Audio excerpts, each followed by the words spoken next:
विवाहाचे आमिष दाखवून वारंवार जबरदस्तीने शारीरिक संबंध ठेवून बलात्कार केल्याप्रकरणी इम्रान विजापुरे याचा जामीन मंजूर झाला असून संशयित विजापुरे याच्या वतीने ॲडव्होकेट रियाज बाणदार यांनी काम पाहिले।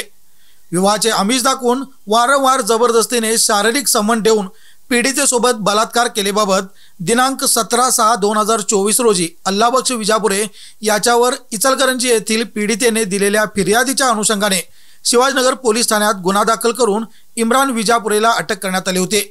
तदनंतर संशयिताच्या वतीने ॲडव्होकेट रियाज बाणदार यांनी इचलकरंजी जिल्हा व सत्र न्यायालय येथे जामीन अर्ज दाखल केला होता। सदर जामीन अर्जावर नुकतीच सुनावणी झाली। सुनावणी दरम्यान सरकार पक्ष तसेच पीडिता यांचे म्हणणे नोंदविण्यात आले।